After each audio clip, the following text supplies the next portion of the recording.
Good evening to everybody. It's my pleasure to have you here, Dr. Lewis from Utah. He's an amazing and such wonderful expert for upper GI cancer.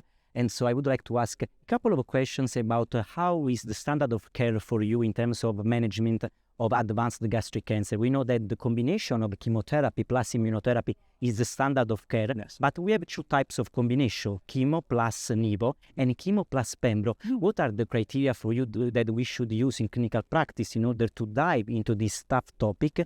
And second question is, did you find any correlation between the efficacy of chemoimmunotherapy and toxicity of chemoimmunotherapy? Because in some other disease in the GI world, we know that there is this correlation. Yeah. And how you manage toxicity, the most common toxicity? Thank you so much. Oh, it's a fantastic question. So we're definitely in the era of biomarker-driven management. So we don't have to fly blind. And I think the real answer to your question is there's different cutoffs of PD-L1 expression that sort of guide you towards nivolumab versus pembrolizumab. And what's interesting is sort of how the trials were done, then of course has an influence on real-world practice. So I would argue that trials like Checkmate 649 actually had a higher bar of PD-L1 CPS expression than some of the keynote studies that then advanced pembrolizumab. So the answer to your question is there's a lower threshold in my mind for a PD-L1 CPS expression of 1% or greater if I'm thinking about pembrolizumab, but the bar is a little higher, 5% or higher for nivolumab. And the final part, especially for American healthcare, is there's actually influences on the patient's insurance. So some insurance plans actually have preferences for one drug over the other. So it's important to talk about the science. It's also important to talk about implementation. And then to your other question, I'm happy to say that you're right. There's other situations where you almost have to go through the toxicity to get the benefit. That's not necessarily the case here. I've had patients who tolerate the immunotherapy beautifully, get all the anti-tumor effect, sometimes to the point of near complete response, without having sort of the really fearsome immune checkpoint inhibitor toxicities.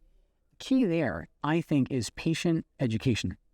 The very first time I ever gave immunotherapy, it was in 2011, completely different setting. It was melanoma. And the patient was absolutely delighted that they didn't need chemotherapy.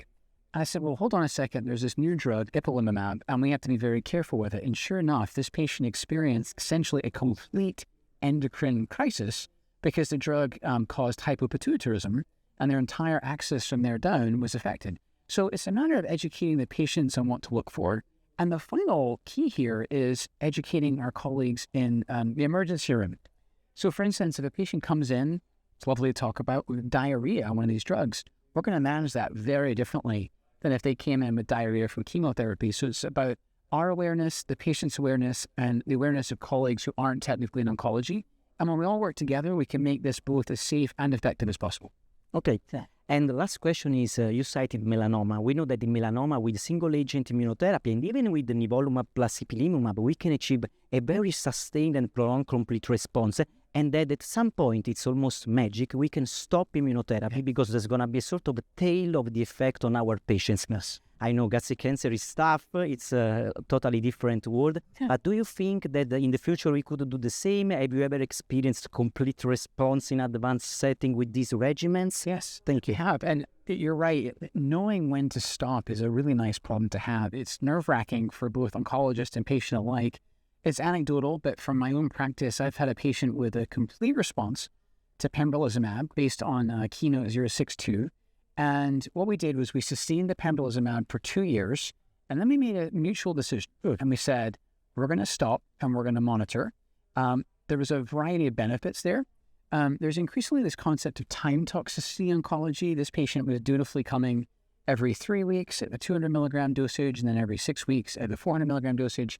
But it's not be bound at all to the infusion center was the advantage of giving them some of their life back. And then also, while the risk of immune-related adverse events never entirely goes away, the risk drops substantially once they stop their medicine. And I'm happy to say, knock on wood, they're still doing very, very well. But you're right that we're almost victims of our own success, and that when we have these durable, complete responses, it's actually hard to know when to stop.